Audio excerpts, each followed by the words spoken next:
स्वागत है आप सभी का देश और दुनिया की खबरों में। चलिए आज की प्रमुख हेडलाइंस पर सबसे पहले एक नजर डालते हैं। मोदी जी घर घर पहुंचाएंगे सिंदूर, 1 महीने तक चलेगा अभियान।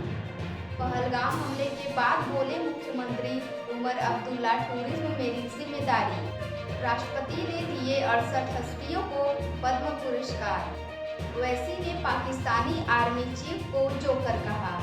मिर्जापुर में मधुमक्खियों के हमले से 54 दरोगा घायल। बांके बिहारी कॉरिडोर को लेकर यूपी सरकार से सुप्रीम कोर्ट नाराज। उत्तर प्रदेश में बस ऑटो की टक्कर, 4 की मौत। सुप्रीम कोर्ट में अब वक्फ एक्ट 1995 को चुनौती। तेज प्रताप मामले में अनुष्का के भाई ने लालू परिवार को दी चुनौती। ट्रंप प्रशासन का बड़ा फैसला, स्टूडेंट वीजा के इंटरव्यू पर लगाई रोक। एक बार फिर दिन भर की खबरों में आप सभी का स्वागत है। खबरों में आगे बढ़ने से पहले आप सभी से रिक्वेस्ट है, अगर आप हमारे चैनल पर पहली बार आए तो सब्सक्राइब करें और अगर फेसबुक पर देख रहे हैं तो फॉलो करें। चलिए खबरों को विस्तार से जानते हैं। मोदी सरकार घर घर पहुंचाएंगे सिंदूर, 1 महीने तक चलेगा अभियान। ऑपरेशन सिंदूर की सफलता को मोदी सरकार घर घर तक पहुंचाने की तैयारी कर रही है। इसके तहत महिलाओं को उपहार के रूप में सिंदूर दिया जाएगा। भाजपा के सीनियर लीडर ने बताया कि 9 जून से इसकी शुरुआत होगी। इसी दिन नरेंद्र मोदी ने बतौर पीएम तीसरी बार शपथ ली थी, यानी मोदी 3.0 की शुरुआत हुई थी। अभियान का मूल मकसद मोदी 3.0 सरकार की उपलब्धियों को जन जन तक पहुंचाना है। इसके लिए जनसंपर्क के दौरान महिलाओं को सिंदूर भी भेंट किया जाएगा। साथ ही ऑपरेशन सिंदूर को हाईलाइट करने वाले पंफलेट भी बांटे जाएंगे। आज की अगली खबरों में है, पहलगाम हमले के बाद बोले मुख्यमंत्री उमर अब्दुल्ला, टूरिज्म मेरी जिम्मेदारी। जम्मू कश्मीर के मुख्यमंत्री उमर अब्दुल्ला मंगलवार को पहलगाम पहुंचे। उन्होंने Pahalgam club and convention centre में स्पेशल कैबिनेट बैठक की। ऐसा पहली बार हुआ कि जब उमर सरकार के इस कार्यकाल में श्रीनगर या जम्मू के बाहर कैबिनेट मीटिंग की गई हो।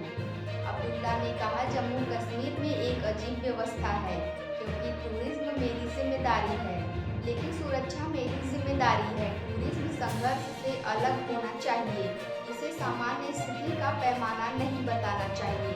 आज की अगली खबरों में है, राष्ट्रपति ने दिए 68 हस्तियों को पद्म पुरस्कार। राष्ट्रपति द्रौपदी मुर्मू ने मंगलवार को राष्ट्रपति भवन में दूसरे फेज में पद्म अवार्ड दिए। इनमें लोक गायिका स्वर्गीय डॉक्टर शारदा सिन्हा समेत 68 हस्तियों को सम्मानित किया गया। इस दौरान पीएम मोदी, गृह मंत्री अमित शाह, विदेश मंत्री एस जयशंकर भी मौजूद रहे। सेरेमनी में बिहार की लोक गायिका शारदा सिन्हा को मरणोपरांत पद्म विभूषण से सम्मानित किया गया। इससे पहले 28 अप्रैल को पहले चरण की अवार्ड सेरेमनी में 71 हस्तियों को पद्म विभूषण, पद्म भूषण और पद्मश्री से सम्मानित किया गया था। इनमें 4 पद्म विभूषण, 10 पद्म भूषण और 57 पद्मश्री पुरस्कार दिए गए। बढ़ते हैं अगली खबरों की तरफ। ओवैसी ने पाकिस्तानी आर्मी चीफ को जोकर कहा। असदुद्दीन ओवैसी ने कुवैत में पाकिस्तान के आर्मी चीफ को स्टूपिड जोकर बताया है। उन्होंने मंगलवार को कहा कि नकल करने के लिए दिमाग की जरूरत होती है, लेकिन पाकिस्तान के पास वो भी नहीं है। ओवैसी ने कुवैत में भारतीय प्रवासियों के साथ बातचीत के दौरान कहा, कल पाकिस्तानी आर्मी चीफ ने पाकिस्तानी पीएम शहबाज शरीफ को एक फोटो दी। पाकिस्तान के राष्ट्रपति वहां पर मौजूद थे और नेशनल असेंबली के स्पीकर भी वहां पर थे।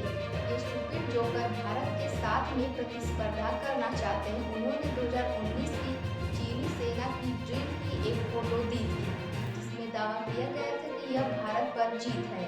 बढ़ते हैं अगली खबरों की तरफ। मिर्जापुर में मधुमक्खियों के हमले में 54 दरोगा घायल। मिर्जापुर में मधुमक्खियों ने 54 ट्रेनी दरोगा को दौड़ा दौड़ा कर काटा। गांव के लोगों ने आग और कंबल से मधुमक्खियों को भगाया। इसके बाद सभी घायलों को मड़िहान CHC पहुंचाया गया। यहां प्राथमिक इलाज के बाद सभी को जिला अस्पताल भेजा गया। सभी ट्रेनी दरोगा घायल हैं, 4 की हालत गंभीर है। घटना के समय सभी ट्रेनी दरोगा मड़िहान में झरी नगर पौधशाला का निरीक्षण करके लौट रहे थे, तभी अचानक मधुमक्खियों का झुंड उन पर टूट पड़ा। देखते हैं अगली खबरों को। बांके बिहारी कॉरिडोर को लेकर यूपी सरकार से सुप्रीम कोर्ट नाराज। वृंदावन में श्री बांके बिहारी मंदिर कॉरिडोर मामले में मंगलवार को सुप्रीम कोर्ट ने यूपी सरकार पर सवाल उठाया। कोर्ट ने पूछा कि दो निजी पक्षों की लड़ाई में यूपी सरकार क्यों कूदी। सुप्रीम कोर्ट ने कहा कि अगर ऐसा होता है तो ये कानून का ब्रेकडाउन है। दरअसल मंदिर के सेवायतों ने उत्तर प्रदेश सरकार के जारी अध्यादेश को सुप्रीम कोर्ट में चुनौती दी है। इस पर सुनवाई करते हुए जस्टिस नागरत्ना की अध्यक्षता वाली पीठ ने यूपी सरकार को निर्देश दिया कि 26 मई को जारी अध्यादेश की कॉपी और प्रोजेक्ट की पूरी रूपरेखा हलफनामे के साथ 29 जुलाई तक कोर्ट में पेश की जाए। बढ़ते हैं अगली खबरों में। उत्तर प्रदेश में बस ऑटो की टक्कर 4 की मौत। उत्तर प्रदेश के संत कबीर नगर जिले में मंगलवार शाम बस और ऑटो की टक्कर में एक ही परिवार के 4 लोगों की मौत हो गई। मरने वालों में एक 2 साल का बच्चा भी शामिल है। पुलिस के अनुसार हादसा करीब 7:30 बजे खलीलाबाद थाना क्षेत्र के काटे गांव के पास हुआ और हादसे में 3 लोगों की मौके पर ही मौत हो गई, जबकि एक की इलाज के दौरान जान चली गई और 3 घायलों का इलाज चल रहा है। चलिए जानते हैं अगली खबरों को। सुप्रीम कोर्ट में अब वक्फ एक्ट 1995 को चुनौती। सुप्रीम कोर्ट ने मंगलवार को वक्फ एक्ट 1995 के प्रावधानों को चुनौती देने वाली एक याचिका पर केंद्र और राज्य सरकारों को नोटिस दिया है। कोर्ट ने याचिकाकर्ता से भी सवाल किए और पूछा कि 1995 एक्ट को 2025 में क्यों चुनौती दे रहे हैं, क्या इसे सुना जाना चाहिए। ऑगस्टिन जॉर्ज मसीह की बेंच सुनवाई कर रही थी। याचिकाकर्ता की तरफ से कहा गया कि कोर्ट में 2013 के वक्फ संशोधन एक्ट को भी चुनौती दी गई है। इस पर सीजीआई ने कहा कि वह भी 12 साल देरी हो रही है। याचिकाकर्ता के वकील ने कहा कि supreme court cases of versus act 1991 को लेकर अब सुनवाई कर रहा है। बढ़ते हैं अगली खबरों की तरफ। तेज प्रताप मामले में अनुष्का के भाई ने लालू परिवार को दी चुनौती। तेज प्रताप यादव की अनुष्का यादव के साथ फोटो वीडियो वायरल होने के बाद पहली बार अनुष्का के भाई आकाश यादव मीडिया के सामने आए। सोमवार को उन्होंने पत्रकारों से कहा कि तेज प्रताप और अनुष्का दोनों एडल्ट हैं। यदि इस मैटर में दोनों सीधे बातचीत करेंगे तो ठीक होगा, ये उनका पर्सनल मैटर है। अनुष्का हमारी छोटी बहन है, उनका जो भी निर्णय होगा एक बड़े भाई के नाते हम उनके बेहतर भविष्य के लिए उनके साथ खड़े रहेंगे।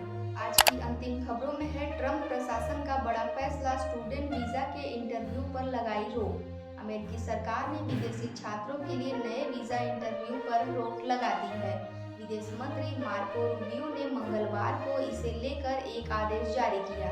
आदेश का मकसद देश के यूनिवर्सिटीज में यहूदी विरोध और वामपंथी विचारों को रोकना है। रूबियो ने दुनिया भर में अमेरिकी दूतावासों को आदेश जारी कर कहा कि स्टूडेंट वीजा के लिए नए इंटरव्यू शेड्यूल न करें, क्योंकि ट्रंप सरकार अमेरिका आने वाले छात्रों के सोशल मीडिया प्रोफाइल की जांच को और सख्त करने जा रही है।